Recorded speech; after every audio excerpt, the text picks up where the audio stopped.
You went and did an in-depth study on not cutting the umbilical cord. So I spoke with a woman who's done in-depth studies.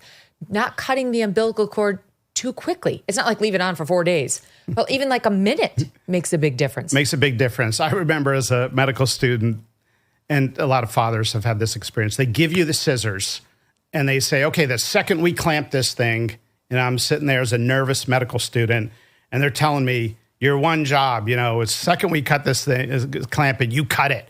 And there's all this chaos and screaming, and then there it is, cut it, What are we doing? It was pulsate, it pulsates for a minute or two longer.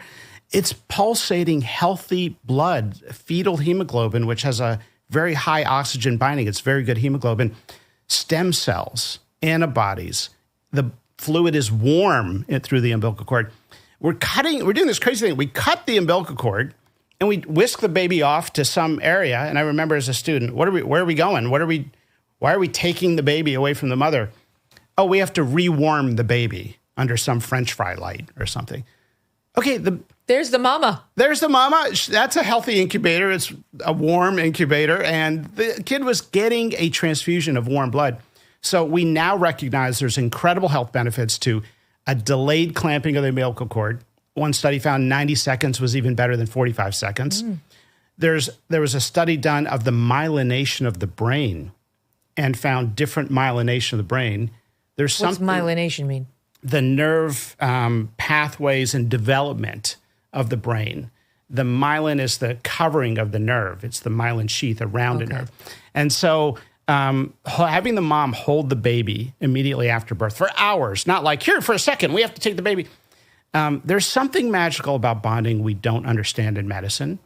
And the babies who have had this, what we call skin-to-skin time or kangaroo time. But you're talking about like 12 hours at a time. That's one of the things the book points out. It's not just, because at any hospital, you're like, oh, they need skin-to-skin, and you have your baby on you for 10 minutes.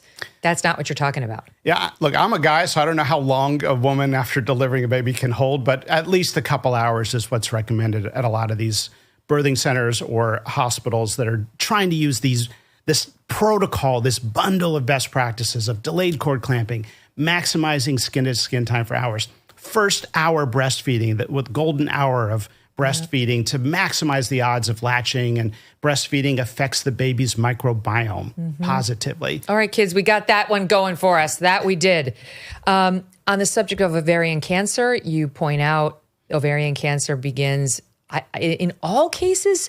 I've heard the most pernicious cases, That's and right. I've heard all cases, begins not in the ovaries at all. Yeah, this is a relatively recent discovery.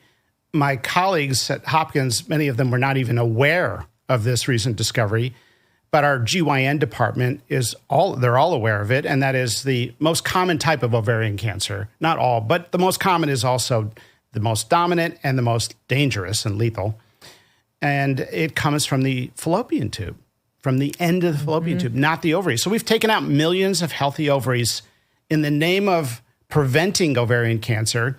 It turns out we were targeting the wrong organ. So when a woman comes in now to Johns Hopkins and says, I'd like my tubes tied, our doctors are saying we don't do that anymore. We remove the fallopian tubes, leaving the ovaries in place to reduce your 1 in 78 chance of ovarian cancer. I recommend it. I had an ovary removed because it had a cyst wrapped around it. And while I was going under, the guy said, do you want me to take the tubes? I'm like, why would I want you to take the tubes? And he told me this. He was an OBGYN cancer doc. And I was like, is there anything wrong with him? He said, no, but... So they did it all laparoscopically. Yeah. It was like 20 minutes. I'm like, all right. So you're taking out a cyst, you're taking out an ovary, and you're taking out the tubes. I expect to look like Giselle when this is over. I want totally flat. Didn't happen. But I'm thrilled that they're not in me. And I was done having my kids. So it's like, a good doctor. Get them out of there. Yeah, exactly. So it's nice to have some good medical care. Do you owe back taxes or have unfiled returns? Along with hiring tens of thousands of new agents and field officers, the IRS has been sending over 5 million pay-up letters to those who have unfiled tax returns or balances owed. Don't waive your rights and speak with these guys on your own. Instead, Tax Network USA, a trusted tax relief firm, has saved more than $1 billion in back taxes for their clients, and they might help to secure you the best deal possible. Whether you owe $10,000 or $10 million, they can help you. Whether it's business or personal taxes, even if you have the means to pay, or if you're on a fixed income, they can help you. Finally resolve your tax burdens once and for all. Call these guys at 1-800-958-1000 or visit tnusa.com/Megyn.